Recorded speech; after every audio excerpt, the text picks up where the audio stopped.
সমস্ত শ্রোতা বন্ধুদের গল্প কবিতার আসরে স্বাগত জানাই। আজ আপনাদের শোনাব শ্রী নীলাঞ্জন চট্টোপাধ্যায়ের উপন্যাস ভালোবাসার আলোর দ্বিতীয় পর্ব। শ্রোতা বন্ধুদের সময়ের কথা ভেবে আমি উপন্যাসটিকে 10 ভাগে ভাগ করেছি। আজ দ্বিতীয় পর্ব শুরু করতে যাচ্ছি। গল্প পাঠ ভালো লাগলে একটা লাইক দিয়ে শেয়ার করবেন, কমেন্ট করবেন। আপনাদের কাছে আমার বিনীত অনুরোধ, এখনও যারা এই চ্যানেলকে সাবস্ক্রাইব করেননি দয়া করে সাবস্ক্রাইব করে বেল আইকনটি প্রেস করবেন, যাতে করে এই চ্যানেলে কোনো গল্প, উপন্যাস বা কবিতা আপলোড হলে আপনাদের কাছে সহজেই পৌঁছে যায়। নমস্কার। চা আর সামান্য জলখাবার খেয়ে নিজে স্কুটারে সৌম্য বেরিয়ে পড়েছিল। মা স্কুলে যাবেন, সে কখন ফিরবে বলা যাচ্ছে না, তাই সবসময় একই তালার 2টি চাবি করা আছে। একটা চাবি মায়ের কাছে আছে, আরেকটা রাখে সৌম্য। বেলা 9টা বেজে গেছে। ইতিমধ্যেই রোদের বেশ তেজ। সৌম্যর পরনে জিন্স ট্রাউজার, সাদা রং, বুকে ফুটবলার মেসির ছাপ দেয়া একটা গেঞ্জি, চোখে সানগ্লাস। রোদের চিরবিরানি সৌম্যর পিঠে বেশ বোধ করছিল। কাকার বাড়ি সে অনেক দিন বাদে আসছে, ওই ফোনেই যা একটু আধটু খবর নেয়া। সামনে গ্রিল ঘেরা বারান্দা, তারপর বাড়ির ঢোকার দরজা। সৌম্য দেখল এত সকালেও গ্রিলের দরজার ভেতর দিক থেকে তালা ঝুলছে, আর গ্রিল পেরিয়ে আসল দরজাও বন্ধ। গ্রিলের গায়ে সাদা ডোরবেল। সৌম্য ডোরবেল চাপ দিল। স্কুটারটা থামিয়ে একপাশে রেখে ডোরবেল বাজিয়ে চুপচাপ দাঁড়িয়ে। দরজা খুলছে না। ভালোভাবে তাকালো সৌম্য। আরে কি আশ্চর্য! এই সকালবেলাতেই কাকা কাকিমা দোতলা এবং একতলার জানলাও বন্ধ রেখে দিয়েছে। এত ভয় কেন? আবার ডোরবেল বাজালো সৌম্য, এবার বেশ একটানা, জোরে জোরে। দোতলার একটা জানলার ফাঁক হলো। কে? কাকিমার গলা। তারপর নিচের দিকে তাকিয়ে কাকিমা বলল, ও মা, সৌম্য এসেছিস? আয়, দাঁড়া, আমি নিচে গিয়ে দরজা খুলে দিচ্ছি। দরজা খুলে গেল। তারপর গ্রিলের দরজা তালাও খুলল। আয় বাবা আয়, এই গরমের দিনে তোমরা দরজা জানলা সব বন্ধ করে বাড়িতে বসে আছো কাকিমা? কি করব বাবা, ওই লোকগুলো যে সাংঘাতিক। এত বড় বাড়িতে শুধু আমরা 2জন। ওরা যদি আমাদের মেরে ধরে টাকা পয়সা গয়নাগাটি সব চুরি করে নিয়ে পালায়? কাদের কথা বলছো? কাদের এমন সাহস যে ওপেন ডে লাইটে বাড়িতে ঢুকে লুটপাট করে নিয়ে পালাবে? সব বলবো তোকে, ভেতরে আয়, বলার জন্যই তো ডেকেছি। বাড়িতে সব সময় দরজা জানলা বন্ধ করে রাখা হয় বলেই হয়তো কীরকম একটা ভিজে ভিজে ভাব আর স্যাঁতস্যাঁতে গন্ধ।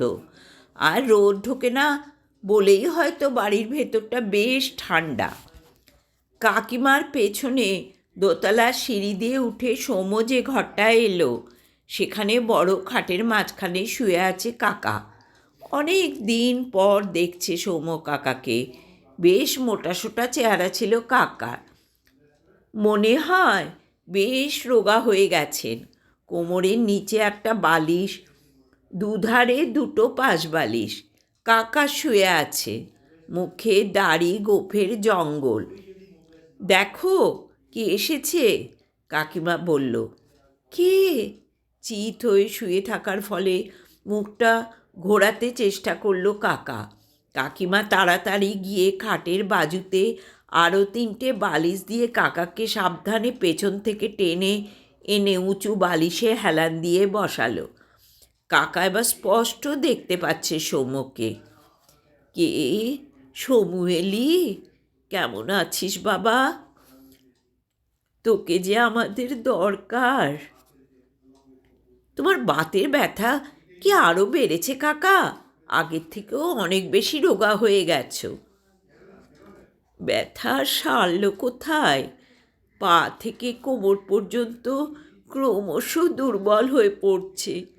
ডাক্তার কী সব বলছে? Austro arthritis. এ রোগ কোনো দিন সারে না। এখনো একেবারে শয্যাশায়ী হইনি। কোনো রকমে তোর কাকিমার সাহায্যে বাথরুমে যাই, কিন্তু সেটাও কতদিন। থাক সব কথা। আমরা যে এক নতুন বিপদে পড়েছি। বিপদটা কি কাকা? হ্যাঁ গো, তুমি কিছু বলনি সমুখে? কাকা চোখ ঘুরিয়ে তাকিয়ে থাকলেন কাকিমার দিকে। কাকিমা ঘরে নেই। সৌম্য খাটের সামনের চেয়ারটায় বসে পড়েছে। সে বলল, ব্যস্ত হই না কাকা, কাকিমা নিশ্চয়ই একতলায় গেছে চায়ের ব্যবস্থা করতে। ঠিক আছে, তুমি যতটুকু জানো ততটাই বলো না। আমি আমি আর কতটুকু জানি? আমি তো আর সেই বদমাস লোকগুলোকে দেখিনি। তোর কাকিমার সঙ্গেই ওদের কথা হয়েছে। একটানা এতটা কথা বলে কাকা হাঁপাতে লাগলো। ইতিমধ্যে ঘরে কাকিমার প্রবেশ। 2 হাতে ধরা একটা ট্রে, তার উপর বসানো ধুমায়িত চায়ের কাপ প্লেট, আর একটা প্লেটে 2টো মিষ্টি, সামান্য চানাচুর, একটা চামচ। কাকা বলল, ওই তো বাড়ির কর্ত্রী এসে গেছে, তোকে সব গুছিয়ে বলতে পারবে। কর্ত্রী কথাটার মধ্যে একটা যেন শ্লেষ মিশে আছে না? সৌম্যর এক মুহূর্ত মনে হলো কাকিমা প্লেট 2টো সামনের একটা পুরনো বেতের মোড়া টেনে নিয়ে তার ওপর রেখে দিয়ে বলল, আগে একটু চা খেয়ে গলা ভিজিয়ে নাও সৌম্য, তারপর সব শুনে যা হয় একটা বিহিত ব্যবস্থা করো। সৌম্যর খিদে পাচ্ছিল। সে 2টো মিষ্টি খেয়ে নিয়ে চানাচুর কিছুটা খেলো। তারপর চায়ের কাপে চুমুক দিয়ে কাকার মাথার কাছে দাঁড়িয়ে থাকা কাকিমার মুখের দিকে তাকিয়ে বলল, কি হয়েছে বলো তো কাকিমা? কারা নাকি তোমাদের পুকুর বোঝাতে চাইছে? কারা তারা? কাকিমার কথা শুনে সৌম্য যা বুঝল তা এরকম। বাড়ির সামনে প্রায় 4 কাঠা জমি পড়ে আছে অনেক দিন। ওটা কাকারই সম্পত্তি। মোট 8 কাঠা জমি কেনা হয়েছিল বহুদিন আগে, যখন কাকার হুঁশিয়ারি ব্যবসা চলছিল রমরমিয়ে। 4 কাঠা জমির ওপর দোতলা বাড়ি হয়েছে, আর 4 কাঠা সামনের জমি পড়ে আছে। কাকার উচিত ছিল ওই জমির চারপাশে একটা পাঁচিল তুলে দেয়া। কাকিমার বিষয় বুদ্ধি তেমন নেই, কিন্তু তিনিও অনেকবার কাকাকে বলেছেন জমিটাকে পাঁচিল দিয়ে ঘিরে দিতে। একটা ছোট লোহার গেট থাকবে, সেই গেট তালাবন্ধ থাকবে। কাকা কাকিমা কিংবা তাদের অনুমোদিত লোকজন ছাড়া কেউ ওই জমিতে পা দিতে পারবে না। কিন্তু কাকিমার কথায় বিশেষ কর্ণপাত করেনি কাকা। আসলে আজ থেকে 10 বছর আগে তার অনেক স্বপ্ন ছিল। তিনি ভেবেছিলেন ওই জমিতে হুঁশিয়ারি বস্ত্র তৈরির একটা কারখানা করবেন। কিছু লোকজনের চাকরি বাকরি হবে, একটা ছোট ইন্ডাস্ট্রির মালিক হয়ে বসবেন তিনি। কিন্তু সে আর হলো কোথায়? বাতের ব্যথায় তিনি এমনই পঙ্গু হয়ে পড়লেন যে বাড়ি থেকে বের হওয়াই বন্ধ হয়ে গেল। বড় বাজারে নিজের দোকানই তিনি বিক্রি করে দিলেন। সামনের জমি খোলামেলা পড়ে রইল, সেখানে পাড়ার ছেলেরা বিকেলে খেলাধুলো করে। এরকমভাবেই চলছিল কয়েক বছর। কিন্তু গতকাল সকালে একটা অদ্ভুত ব্যাপার ঘটেছিল। হঠাৎ কয়েকজন লোক এসে জমিটা মাপামাপি শুরু করলো। কাকিমা নিচে গিয়ে জিজ্ঞেস করতে সাহস করেননি। দোতলার জানলা দিয়ে সব দেখলেন। তারা মাপজোক করে চলে গেল। তার ঘণ্টাখানেক বাদেই একটা ট্রাকে বালি এলো, এবং সেই বালি কাকার জমির একধারে ফেলে কারা চলে গেল। তারপর খানিক বাদে আরও একটা ট্রাক, সেই ট্রাক থেকে বালিস্তূপের পাশে ফেলা হলো নুড়ি পাথর। কাকার বাড়িতে একজন হোল টাইমার আছে, 45-50 বছরের একজন প্রৌঢ়। গত 2 বছর কাকা যখন শয্যাশায়ী হলেন, এই লোকটিকে বাড়িতে কাজে বহাল করা হয়। লোকটির নাম আশুতোষ বেরা, সংক্ষেপে আশু। বুড়ো বুড়ির এই সংসারকে ধরে রেখেছে আশু। বাজার, দোকান, রান্না, ঠিক সময় কাকাকে ওষুধ খাওয়ানো, সব কাজ নিজের হাতেই সারে আশু। কাকিমা এরকম একজন সর্বক্ষণের লোক না পেলে কিভাবে যে সামলাতেন। যাই হোক, জমিতে এভাবে কারা মাপামাপি করে গেল, বালি এবং নুড়ি ফেলে গেল, এসব ব্যাপারে খবর নেবার জন্য খুবই কৌতূহলী হয়ে পড়লেন কাকিমা। কাকাকেও বললেন। কাকা শুনে বললেন, সে কি, এ তো আমাদের জমিকেও জবরদখল করে নেবার চেষ্টা করছে। কার এত সাহস? এক্ষুনি থানায় এফআইআর করতে হবে। কিন্তু তার আগে জানতে হবে তো ব্যাপারটা কি। জমিতে তখনও অচেনা দুজন লোক ঘোরাঘুরি করছিল আর কী সব আলোচনা করছিল। আশুকে পাঠানো হলো তাদের কাছে। কাকিমা দেখলেন দোতলা জানলা দিয়ে আশু তাদের সঙ্গে কথা বলতে গেল, কিন্তু লোক দুটি যেন সেরকম পাত্তা দিল না। দু একটা কী কথা বলে মাছি তাড়ানোর ভঙ্গিতে হাত নেড়ে তাকে চলে যেতে বলল। আশু ফিরে এসে যা বলল তা শুনে কাকা কাকিমার আক্কেল গুরুম। ওই লোকগুলো নাকি রুস্তমের পক্ষ থেকে এসছে। রুস্তম কে? রুস্তম এই অঞ্চলের কুখ্যাত তোলাবাজ ও প্রমোটার। তার হাত অনেক লম্বা। এই অঞ্চলে যত উঁচু বাড়ি হয় তার সব কিছুর প্রমোটিং করে রুস্তম। তার সেন দৃষ্টি পড়েছে কাকার এই 4 কাঠা ফাঁকা জমির ওপর। সে কাকার অনুমতির তোয়াক্কা না করে বালি আর নুড়ি পাথর ফেলে প্রথমে জায়গাটার দখল নিতে চাইছে। শুয়ে শুয়ে কাকা চেঁচাতে লাগলেন, এফআইআর, এফআইআর। এই জবরদখলের বিরুদ্ধে থানায় নালিশ করা ছাড়া কোনো রাস্তা নেই আমার। আমার অমর সাধের জমিটা এভাবে হাতছাড়া হয়ে যাবে, একটা পয়সাও পাবো না আমি। এ কি অরাজকতা! কাকিমা কাকার থেকেও আরও বিচক্ষণ। তিনি বলেছিলেন, পুলিশ পুলিশ করছো কেন? নালিশ করতে গিয়ে দেখবে থানার ওই গুন্ডাদের বিরুদ্ধে কোনো নালিশ নেবে না। কারণ থানা পুলিশও আজকাল এইসব বড় বড় প্রমোটারের কাছে কেনা গোলাম হয়ে থাকে। কাকা বলেছিলেন, তাহলে উপায়? যা করার তাড়াতাড়ি করতে হবে। পুলিশের ওপর মহলেও তো আমার কোনো চেনাশুনো নেই। কাকিমা বুদ্ধি দিয়েছিলেন সৌম্যকে ডাকতে। সৌম্য এই অঞ্চলের ছেলে, নানা জায়গায় ঘুরে বেড়ায়। তাকে সমস্যাটা বললে সে কি সমাধানের কোনো উপায় বাতলাতে পারে। সঙ্গে সঙ্গে সৌম্যর বাড়িতে ফোন। তার মা ধরেছিলেন। আজ সকালে সৌম্য কাকিমার মুখে সব শুনল। তার মনে পড়ল স্টেশনের দিকে যেতে সেই প্রাসাদের মতো বাড়িটা, যেখানে গেটে ধোপদুরস্ত পোশাকে দারোয়ান বা নিরাপত্তারক্ষী দাঁড়িয়ে থাকে। বিশাল উঠোনের মাঝখানে ফোয়ারা, জলের ছাতা। কাকিমার মুখে সব শুনে সৌম্য উঠে পড়ল, বলল, তোমরা তো নার্ভাস হয়ে যেও না। আমি স্বয়ং রুস্তমের সঙ্গে কথা বলবো। সে যত বড় গুন্ডাই হোক, তাকে আমি বুঝিয়ে বলার চেষ্টা করব।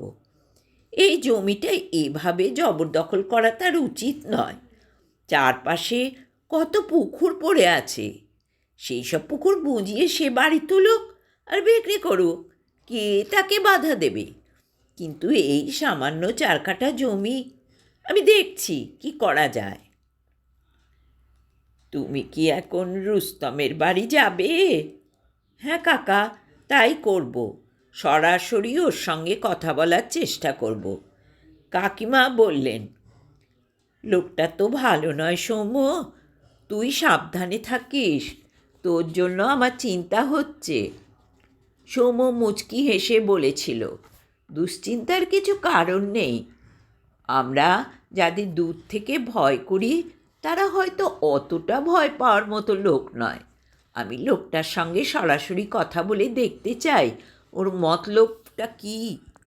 কেমন একটা জেদ যেন চিরবির করছিল সৌম্যর মনে। সে জানে রুস্তম লোকটার কোনো সুনাম নেই বাজারে, সে একজন বড় প্রমোটার তো বটেই, এছাড়া সে এখানকার অনেক গুন্ডা বদমাইশকে প্রশ্রয় দেয়। পুলিশের সঙ্গে তার নিশ্চয়ই ভালো গাঁটছড়া আছে, কারণ রুস্তমের সম্বন্ধে অনেক খারাপ খবর কানে এসেছে। সেই সঙ্গে এরকম খবরও সৌম্যর কানে এসছে যে স্থানীয় থানায় রুস্তমের বিরুদ্ধে ডায়েরি করতে গেলে পুলিশ সেই ডায়েরি নিতে অস্বীকার করে। এরকম একজন শক্তিমান সমাজবিরোধীর বিরুদ্ধে সৌম্য একা কী করবে? কাকার ফাঁকা জমি যদি রুস্তমের মাস্তানদের জবরদখল করতে চায়, তাহলে সে কি পারবে তাদের বাধা দিতে? এরকম নানা প্রশ্ন সৌম্যর মনে এসেছিল বটে, কিন্তু সে প্রশ্নগুলোকে তেমন গুরুত্ব দেয়নি। বরং তার মনে হয়েছিল সে রুস্তম লোকটার সঙ্গে সরাসরি দেখা করবে এবং জবরদখলের বিরুদ্ধে অভিযোগ জানাবে। তারপর কি ঘটে সেটা জানার জন্য তার কৌতূহল হচ্ছিল। বড় জোর রুস্তম তাকে ঘাড় ধাক্কা দিয়ে বাড়ি থেকে বের করে দেবে। যদি তাই দেয় তাহলে সে পিছপা হবে না, সে থানায় রুস্তমের বিরুদ্ধে অভিযোগ জানাতে যাবে। যদি থানা অভিযোগ না নেয় তাহলে সে সরাসরি জেলার এসপির কাছে থানার বিরুদ্ধে অভিযোগ জানাবে। তারপর তারপর তারপর সে আর ভাবতে পারছে না। সে আপাতত রুস্তমের প্রাসাদের বন্ধ গেটের সামনে নিজের মোটর বাইক নিয়ে দাঁড়িয়ে আছে। মোটর বাইক রাস্তার একপাশে পার্ক করার পর সৌম্য উঁচু বাড়িটার দিকে একবার তাকালো। এখন সকাল 11টা। বাড়ির গেট দুটি ঠিক বন্ধ নয়, আধ খোলা, আর বাড়ির ভেতর থেকে কোনো একটা গানের সুর ভেসে আসছে। সৌম্য কান পেতে শুনল আশা ভোসলের গলায় কোনো গান। গানটি আসলে গজল উমরাও জান নামে একটা সিনেমার গান। সিনেমাটি অনেক দিনের পুরনো। সৌম্য সেই সিনেমাটা দেখেনি, কিন্তু গানটা সে শুনেছে এবং জানে যে ওই সিনেমারই গান। তাহলে রুস্তম গান বাজনারও সমাজদার। সৌম্য এগিয়ে গেল। দুটো গেটের মাঝখানে সে একটু ফাঁক ছিল, সেখান দিয়ে ঢুকলো ভেতরে। সঙ্গে সঙ্গে প্রায় চোখের নিমেষে আবির্ভাব হলো একজন শ্যাওলা রং পোশাকের নিরাপত্তা রক্ষীর। বেশ লম্বা চওড়া চেহারা, নাকের নিচে মোটা গোঁপ, তবে তার চোখের চশমাটা যেন একটু বেমানান। রোগা পাতলা লম্বা সৌম্যকে দেখে লোকটা এগিয়ে এলো। বাঙালি? কি ব্যাপার, কোথায় যাবে? লোকটা তার পরিচিত নয়, তবুও তাকে তুমি বলছে। খুব গম্ভীরভাবে সৌম্য বলল, কোথায় যাবে না বলে বলুন কোথায় যাবেন। ভদ্রলোকের সঙ্গে ভদ্রভাবে কথা বলতে শেখেননি? এরকম আচমকা ধমক খেয়ে লোকটা যেন একটু থতমত খেয়ে গেল, কিন্তু তারপরই নিজের রূপ ধরল। বেশ হুমকির স্বরে বলল, কে আপনি, কোথায় যাবেন? আমি রুস্তমজির সঙ্গে দেখা করব। উনি যাত্রার সঙ্গে দেখা করেন না। আপনি ওকে গিয়ে বলুন সৌম্য রায় ওর সঙ্গে দেখা করতে এসেছে। এখন রুস্তমজি নাস্তা করছেন, গজল শুনছেন। এই সময় উনি কারোর সঙ্গে দেখা করেন না। সৌম্যর মাথায় হঠাৎ একটা বুদ্ধি এসে গেল। সে বলল, বলুন আমি কোর্ট থেকে আসছি, ওর নামে একটা সমন আছে। সৌম্যর ধারণাই ঠিক, কোর্ট আর সমন। এর কথা শুনে লোকটা ঘাবড়ে গেল। একটু দাঁড়ান, আমি সাহেবকে খবর দিচ্ছি। সৌম্য গেটের কাছে দাঁড়িয়ে বাড়ির ভেতরটা কেমন তা অনুমান করতে চাইছিল। বাড়ির সামনে যে চত্বর, যাতে অনায়াসে লন টেনিস খেলা যায়, তার মাঝামাঝি বাহারি গাছপাতা দিয়ে ঘেরা একটা পাথরের মূর্তি, নগ্ন রূপসী, ঠিক যেন গ্রিক ভাস্কর্য। কলকাতায় বিধান সরণির অনেক প্রাচীন বাড়ির সামনে এরকম ভাস্কর্য দেখেছে সৌম্য। অবাক চোখে সে দেখছিল নগ্নিকার দুই হাতে ধরা একটা কলসি, সেই কলসি থেকে জল গড়িয়ে নামছে অনর্গল। ওপাশে 3টে গ্যারেজ, 3টে দামি গাড়ি দেখা যাচ্ছে। আসল বাড়িটা 3তলা, অনেকটা জায়গা নিয়ে। বাড়িটা যে এত বড় বাইরে থেকে তা বোঝাই যায় না। নিরাপত্তারক্ষী হন্তদন্ত হয়ে সৌম্যর দিকে এগিয়ে এলো। স্যার, আপনাকে সাহেব ডেকেছেন। আদালত এবং সমন এর এমনই মাহাত্ম্য যে লোকটা এখন তাকে রীতিমতো সম্মান জানাচ্ছে। কোন দিকে যেতে হবে? গম্ভীরভাবে জিজ্ঞেস করলো সৌম্য।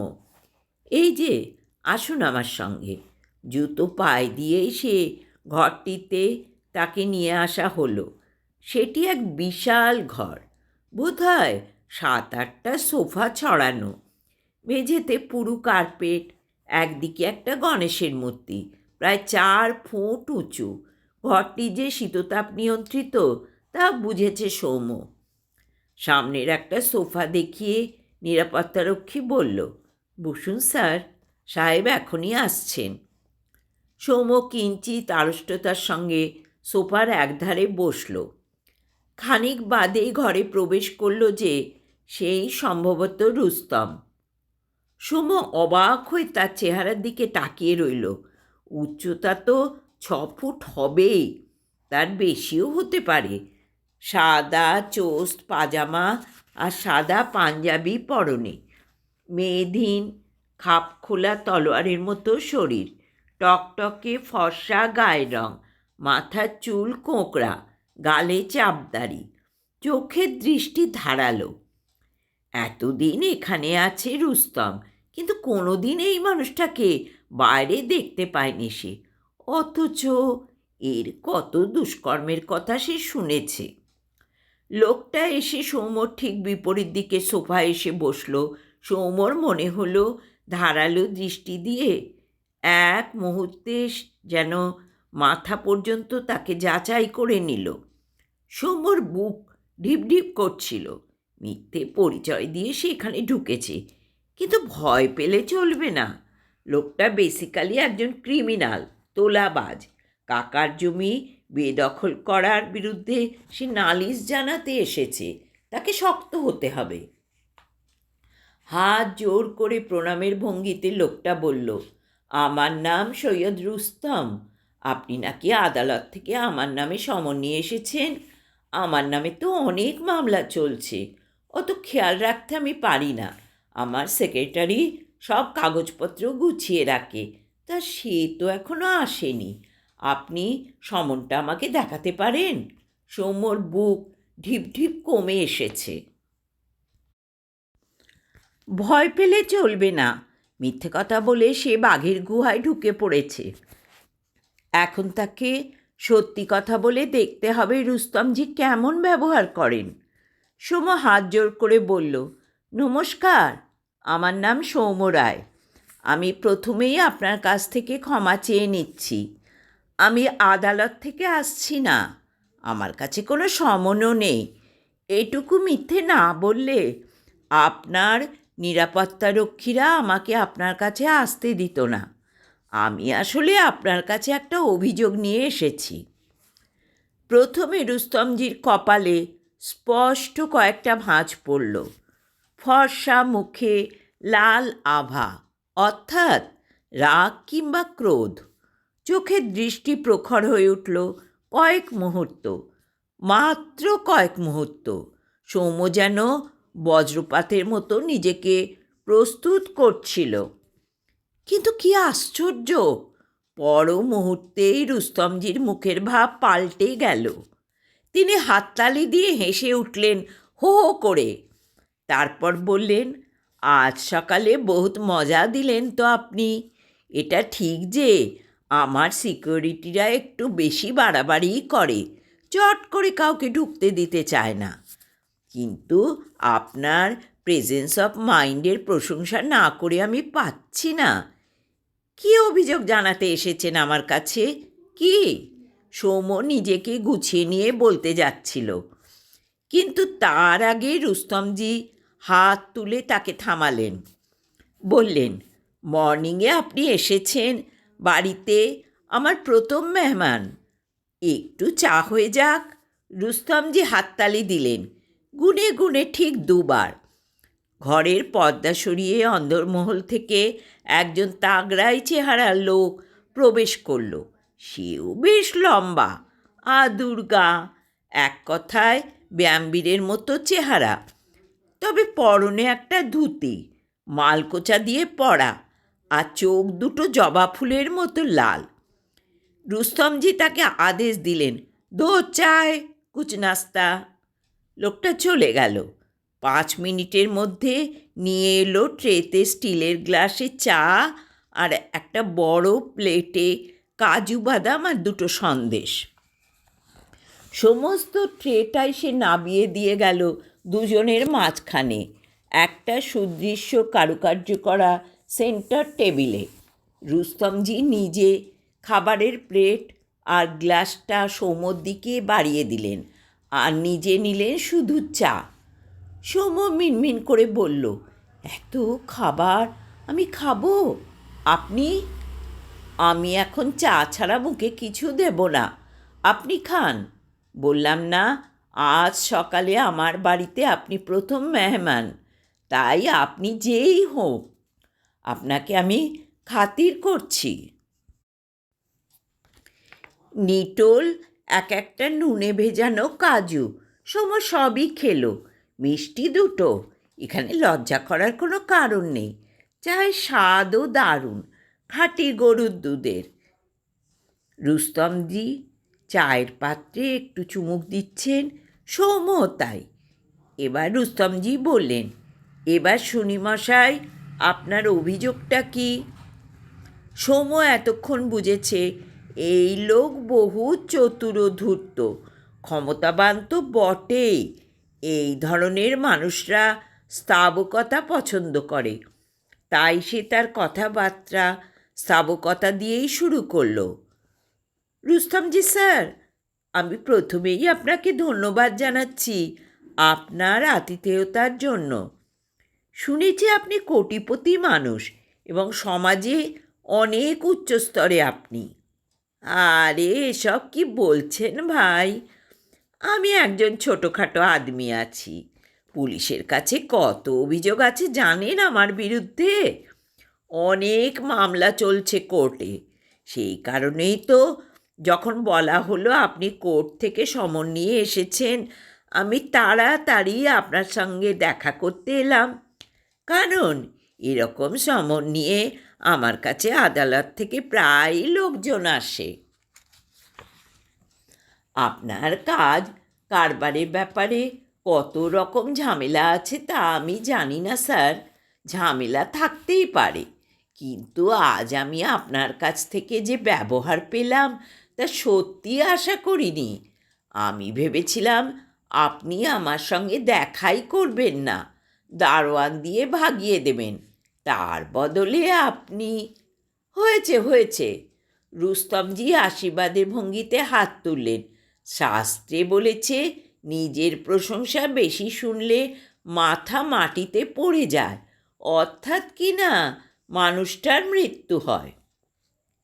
এরকম কিছু কোনো শাস্ত্র আদৌ লেখা আছে কি না সে ব্যাপারে সৌম্যর কোনো ধারণা নেই। সৌম্য বলল, তবুও আমি আজ আপনার কাছ থেকে যে ব্যবহার পেলাম তার কথা তো আমাকে বলতে হবে। রুস্তমজি সন্তুষ্টির হাসি হেসে বললেন, আর বলতে হবে না, এবার তুমি আসল কথাটা বলে ফেলো ভাই। আমি তোমাকে আর আপনি আজ্ঞে করব না, কারণ তুমি বয়সে বহু ছোট আছো। নিশ্চয় নিশ্চয়, আমার কোনো দাদা নেই, আপনি আমার দাদার মতো রুস্তমজি। জরুর জরুর, শুনে বড় সুখ হলো মনে। দাদা, এবার আমি আসল কথায় আসি। আপনি তো খুব বড় প্রমোটার। এই শহরে যত বড় বড় মাল্টিস্টোরিড বিল্ডিং, তার অনেকগুলোই আপনার কোম্পানির হাতেই তৈরি। আমি যেটা বলতে চাইছি সেটা হলো, আপনি তো অনেক বড় বড় জমিতে কাজ করেন, বড় বড় বাড়ি বানান। তো হঠাৎ এক মধ্যবিত্তের 4 কাঠা জমির ওপর আপনার নজর পড়ল কেন? 4 কাঠা জমি? এরকম কোনো ছোট স্কিম তো আমার নেই। কি হয়েছে খুলে বলুন। আমার কাকা কাকিমা আছেন, দুজনেই বয়স্ক। তাদের একটা দোতলা বাড়ি আছে, আর বাড়ির লাগোয়া 4 কাঠা জমি ফাঁকা পড়ে আছে। আপনার লোকজন গিয়ে সেই জমি বেদখল করতে চাইছে। জমি ঘেরার জন্য খানিকটা পাঁচিল তুলেছে। জানা গেছে ওরা আপনার লোক। আপনি ওখানে G+6 ফ্ল্যাট তুলবেন। এটা কি ভালো কাজ হচ্ছে রুস্তমজি? সাধারণ মধ্যবিত্ত মানুষের জমি বেদখল করা। কাকার বাড়ির প্রমিসেস নাম্বারটা বলবে ভাই? 28/2 ফকির মিত্র লেন। রুস্তমজি হাতের আধপোড়া সিগারেটটা অ্যাস্ট্রের খাঁজে রেখে ঝাঁ করে উঠে পড়লেন। তারপর ঘরের একটা ক্যাবিনেটের দরজা খুলে দিয়ে ল্যাপটপ বের করে আনলেন। ফিরে এসে নিজের চেয়ারে বসে ল্যাপটপ অন করে কি এক তালিকা দেখতে লাগলেন, আর বিড়বিড় করতে লাগলেন। 28/2 ফকির মিত্র লেন, 28/2। প্রায় 5 মিনিট এভাবে ল্যাপটপ চেক করার পর রুস্তমজি বললেন, no, there is no trace of this particular address in my list. Fakir Mitra lane এই শহরের কোনো দিকে আমি জানি না। ওখানে মাত্র 4 কাঠা জমিতে আমার কোনো প্ল্যান নেই। আর অত কম জমিতে মীনাক্ষীর রিয়েল এস্টেট কোনো কাজ করে না। তাহলে আপনার নাম নিয়ে কারা জমিতে দখল করতে চাইছে দাদা? সেটাই তো দেখতে হচ্ছে। দেয়ার মে বি সাম বাস্টার্ড। ওদের আমি আগেও ওয়ার্নিং দিয়েছি। কিছুদিন বন্ধ ছিল, আবার খেলা শুরু করেছে। ওদের হাত কেটে নেব আমি। বলতে বলতে রুস্তমজির সামনের টেবিল থেকে নিজের দামি মোবাইলটা তুলে নিলেন। তারপর তর্জনীর টাচে ডায়াল করতে লাগলেন কারু ফোনে। সমু চুপচাপ দেখছে কি হয়। লাইন পেয়ে গেলেন রুস্তমজি। রাগে মুখ লাল হয়ে গেছে। कौन बोला रे? काल्लू? सुअर का बच्चा फिर पुराना गेम शुरू कर दिया। 28/2 फकीर मित्र लेन से 4 काठा जमीन में तो क्या करोगी? मुन्ना भी तुम्हारा साथ है ना? तुम्हारा ভেবেছো কি? ভোলা ভালা আদমি আছি, কিছু খবর আসবে না, তোমরা দাদাগিরি চালাবে। শালা শুয়ার কা বাচ্চা, today within 1 hour you will go there, meet the landlord, demolish the compound wall, don't disturb them further, okay? It's my order. আর একটিও কথা নয়। ফোন কেটে দিলেন রুস্তমজি। কি বুঝলেন ভাই?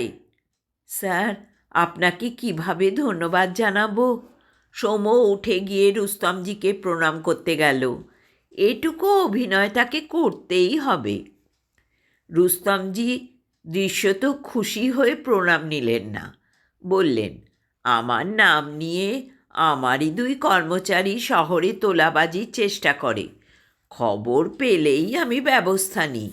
আমি বলে দিয়েছি, কোনো ভয় নেই, তোমার চাচার জমিতে আর ডিস্টারবেন্স হবে না।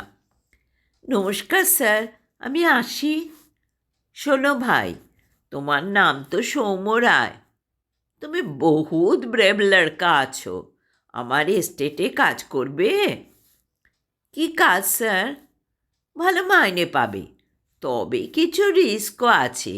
But in life, as you know, no risk no gain. কি কাজ স্যার? এখন কি কাজ করো? না বেকার? বেকার। ওকে, কোনো দিন যদি দরকার হয় এর সঙ্গে যোগাযোগ করবে। Keep this card. রুস্তমজি যে কার্ডটা দিলেন তাতে লেখা আছে Abhik Bal, manager, Meenakshi real estate, phone 98300। Soumya card পকেটে চালান করে দিয়ে বলল, আজ আসি স্যার, যদি কোনো দিন দরকার হয়। My doors are open for you. You are a graduate না? আমি এরকম একজনকেই চাই। You look intelligent and arrogant. Okay, good day. Rustomji হাত তুলেছিলেন। সেদিন বিকেলের দিকেই কাকিমার ফোন এলো। সৌম্যকে বললেন, হ্যাঁ রে, তুই যে অসাধ্য সাধন করলি বাবা, এত বড় উপকার করলি আমাদের, কোনো দিনও ভুলব না। কেন কাকিমা, কি হয়েছে? তুই চলে যাবার ঘন্টা দুই পরই সেই দুটো লোক কয়েকজন মজুর নিয়ে এসে হাজির। আমার তো বউ ধুকপুক করছিল, আজকে জমির চারধারে পাঁচিল তুলে দিয়ে আমাদের জমি বেদখল করে নেবে হয়তো। কিন্তু দোতলা জানলা দিয়ে দেখলাম তা তো ওরা করছে না, বরং যেটুকু পাঁচিল তুলেছিল সেটাকে ভেঙে গুঁড়িয়ে একটা ম্যাটাডোর ভ্যানে মালপত্রগুলো তুলে বেরিয়ে গেল। তুই কীভাবে এই অসাধ্য সাধন করলি রে সমু? সৌম্য মনে মনে হাসছিল। রুস্তমজির লোকটাকে সে চিনতে ভুল করেনি। লোকটা ছুঁচো মেরে হাত গন্ধ করবে না। যা বলেছে তাই হয়েছে। আসলে কাকার জমি বেদখল করার ধান্দা ছিল রুস্তমজির চেলা চামুণ্ডাদের। এরকম কত কাজ এরা রুস্তমজির নাম নিয়ে করে থাকে, উনি হয়তো তা জানেন না। খোদার ওপর খোদকারি আর কি। এটা সৌম্য জানানোর সঙ্গে সঙ্গে কাজ হলো। সে কাকিমাকে বলল, তোমাদের আর ভয় করতে হবে না, কাকাকে নিশ্চিন্তে থাকতে বলো, কেউ তোমাদের জমিতে হাত দিতে সাহস করবে না। আজ এই দুপুরবেলা সেসব কথা মনে পড়ে গেল সৌম্যর। সে ঠিক করল রুস্তমজির সঙ্গে সে যোগাযোগ করবে। এক বিশাল রিয়েল এস্টেটের মালিক রুস্তমজি, তার কাছেই সে চাকরির জন্য তদবির করবে। চায় না তার সরকারি চাকরি কিংবা ব্যাংকের চাকরি। ঘরময় ছড়িয়ে আছে নানা বই, দুমড়ে মুচড়ে পড়ে আছে জেনারেল নলেজের বই, কম্পিটিশন মাস্টার, কম্পিটিশন সাকসেস, ইংরাজি গ্রামারের একটা। একটু আগেই রাগের মাথায় সৌম্য বইগুলো আছড়ে ফেলেছে মাটিতে। রাগে তার সারা শরীর চিরবির করছিল। এরকম কিভাবে হতে পারে? একই ব্যাংকে চাকরির পরীক্ষায় সে অকৃতকার্য হলো আর কোয়ালিফাই করলো মানালি। তার মানে ব্যাপারটা কি দাঁড়ায়, মানালির মেধা তার থেকে বেশি? মনে মনে এই ব্যাপারটা কিছুতেই মেনে নিতে পারছে না সৌম্য। ঠিক সেই মুহূর্তে সৌম্যর মুঠোফোন বেজে উঠল। ছোট পর্দায় নম্বর এবং নাম ভেসে উঠেছে। মানালি ফোন করছে। এখন তার সঙ্গে কথা বলতে একটুও ইচ্ছে করছে না সৌম্যর। কি আর নতুন কথা বলবে? ফোনে মানালি তাকে অভিভাবকের মতো জ্ঞান দেবে, তাকে হতাশ না হয়ে অন্য প্রতিযোগিতামূলক পরীক্ষার জন্য প্রস্তুতি নেবার কথা বলবে। তারপর কবে দেখা হবে সে কথা জিজ্ঞেস করবে। কিন্তু এখন সৌম্যর মানালির সঙ্গে এসব আমড়াগাছি করতে একটুও ভালো লাগছে না। সে ফোনটা কেটে দিল। শুধু কেটে দিলেই হবে না, এখন নাছোড়বান্দার মতো বারবার ফোন করবে মানালি। সেই কারণে সে ফোন বন্ধই করে দিল। মানালি বারবার রিং করবে আর দেখবে সৌম্যর ফোনের সুইচ অফ। তখন মানালির মুখের অবস্থা কেমন হবে সেটা কল্পনা করে সৌম্যর হাসি পেল। হাসিটা অবশ্য কুটিল। Manali, go to hell. আমার এখন অনেক কাজ, সামান্য কেরানির চাকরির জন্য এত পরিশ্রম করতে, ধৈর্য ধরতে আমার একটুকু ইচ্ছে নেই। আমি যুগের হওয়ার সঙ্গে তাল মিলিয়ে চলতে চাই। আমাকে এখন রুস্তমজির সঙ্গে যোগাযোগ করতে হবে।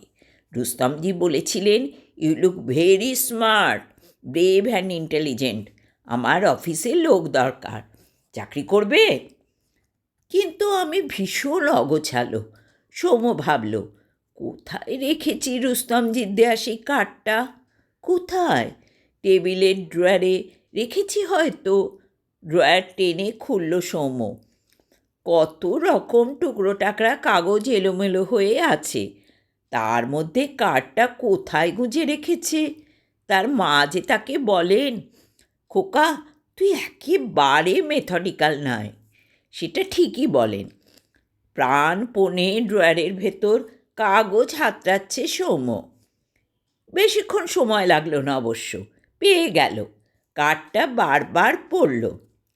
Abhik Bal, manager, Meenakshi real estate, phone 98300।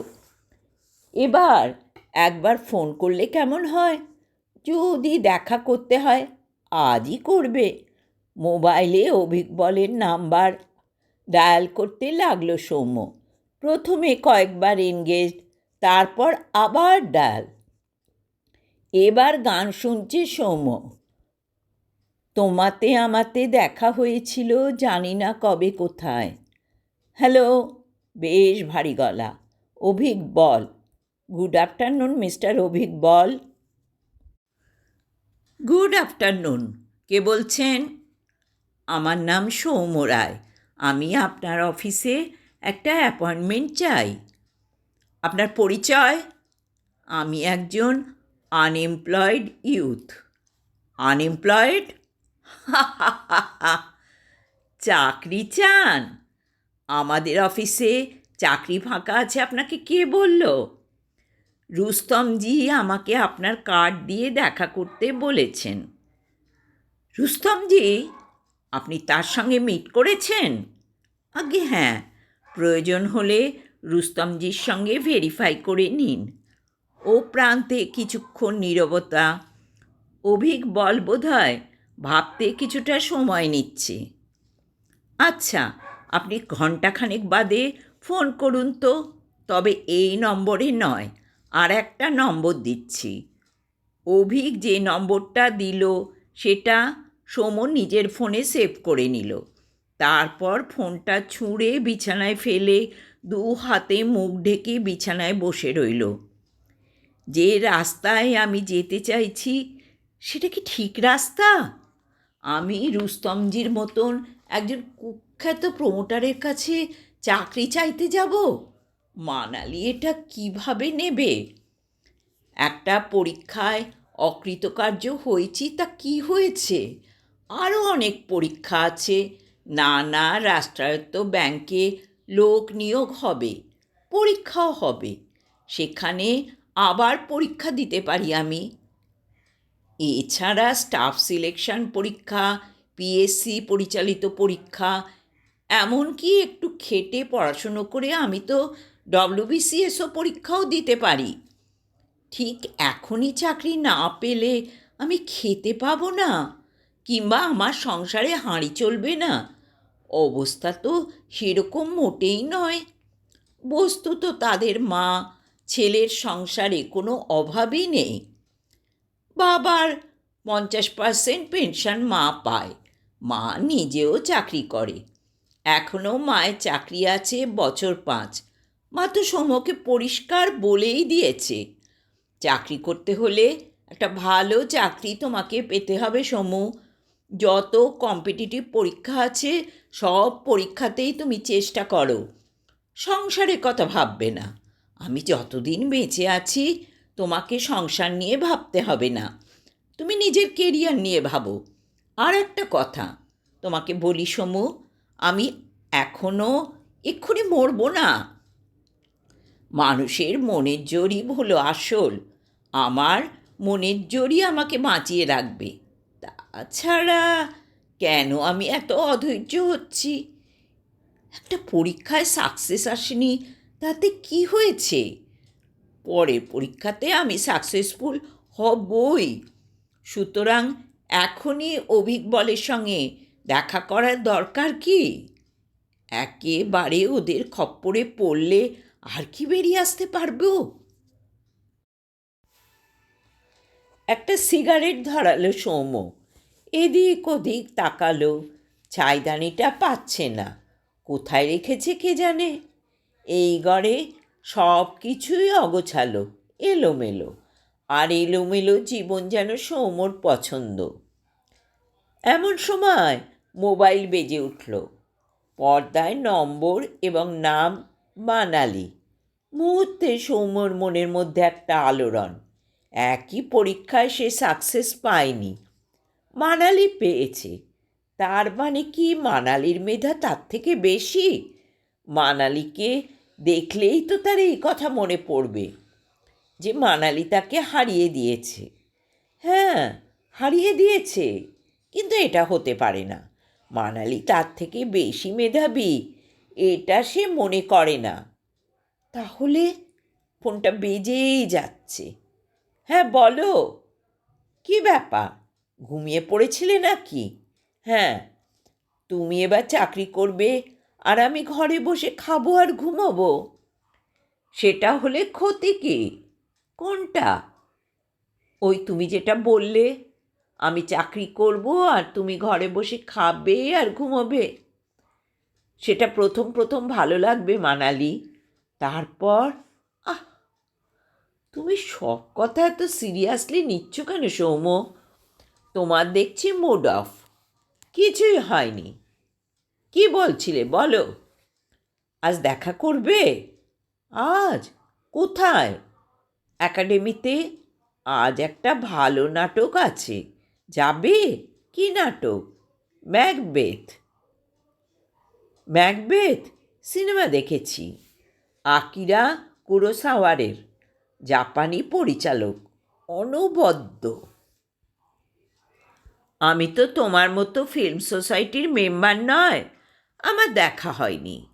শুনেছি কৌশিক সেন পরিচালিত এই ম্যাকবেথ নাটকটা দেখতে নাকি খুব ভিড় হচ্ছে। আমি তোমাকে না জিজ্ঞেস করেই অ্যাডভান্স টিকিট কেটে রেখেছি। টিকিট যখন কেটে ফেলেছ, যেতেই হবে। তুমি যেন তেমন উৎসাহ পাচ্ছ না। কটার শো? 6:30? আগে না, 3টে। তুমি একাডেমির সামনে দাঁড়িয়ে থেকো, আমি ঠিক সময় চলে যাব। বেশ, তাই যাবে। দেরি করো না, একটা সিনও মিস করতে চাই না। তাই হবে। আর কি খবর? আর একটা ভালো খবর আছে। কি? আমি ব্যাংকের ম্যানেজারের সঙ্গে দেখা করেছিলাম। উনি আমাকে জানালেন বুধবার বেলা 12টা নাগাদ আমার ইন্টারভিউ। মুহূর্তে সৌম্যর মুখ কালো হয়ে গেল, কিন্তু তার কণ্ঠস্বরে কোনো পরিবর্তন হলো না। বাহ, দুর্দান্ত খবর! তাহলে চাকরিটা তোমার হয়েই যাচ্ছে বলো? মনে তো হয়। তুমি খুশি হওনি? আমি খুশি হব না? কি বলছো তুমি? আমি তো ভবিষ্যতের নানা প্ল্যান তৈরি করছি। তুমি চাকরি পেয়ে গেলে, তাহলে আমরা রেজিস্ট্রি সেরে নিই। তোমাকে মা নিশ্চয়ই মেনে নেবেন। তোমার বাড়ির ব্যাপারটা অবশ্য আমি ঠিক জানি না। কেন ঢং করছো সৌম্য? আমার বাপি আর মা তোমাকে কিভাবে অ্যাকসেপ্ট করেছেন, তুমি কি এখনও তা বুঝতে পারোনি? তাহলে আর কি, তোমার চাকরি পাবার পর বিয়েটা হয়ে যাক। আমাদের এই বাড়ি থেকে তুমি অফিস করবে, আর আমি পায়ের ওপর পা তুলে সারা দিন শুয়ে থাকবো, গল্পের বই পড়ব। কেন, তুমি চাকরির চেষ্টা করবে না? আমি? দূর, ওসব কম্পিটিটিভ পরীক্ষা টরীক্ষা আমার দ্বারা হবে না। আমি ভাবছি ছবি আঁকা শুরু করব। এককালে তো আঁকতাম, মডার্ন পেন্টার্স নামে আমাদের একটা দলও আছে। অনেকেই এখনও সেই দলে লেগে আছে। এখানে সেখানে ছোটোখাটো গ্যালারিতে ওদের ছবি আঁকার প্রদর্শনী হয়, মাসে একদিন যোগেন চৌধুরী বিনা পয়সায় আমাদের ক্লাস নেন। আসলে আমি কোনো কিছুতেই লেগে থাকতে পারি না। আমিও মনে করি এটাই তোমার প্রবলেম। তুমি বড়ই এলোমেলো, কোনো ব্যাপারেই পেনস্টেকিং নয়। তুমি যদি আবার ছবি আঁকতে শুরু করতে চাও তাই করো, আমি তোমাকে সাপোর্ট করব। তোমাকে চাকরি করতে হবে না, ভালো ছবি এঁকেই তুমি অনেক টাকা রোজগার করতে পারবে। আজকাল কলকাতাতেও অনেক সমাজদার আছে, তাদের মধ্যে বেশিরভাগই অবশ্য অবাঙালি। ভালো পেন্টিং পেলে তারা অনেক টাকায় কিনে নিয়ে নিজেদের বিশাল ড্রয়িং রুম সাজায়। দেখি কি করা যায়। একটা কথা জিজ্ঞেস করবো সৌম্য? কি? আমি ব্যাংকের পরীক্ষায় সাকসেসফুল হওয়ায় তুমি রাগ করনি তো? রাগ কেন?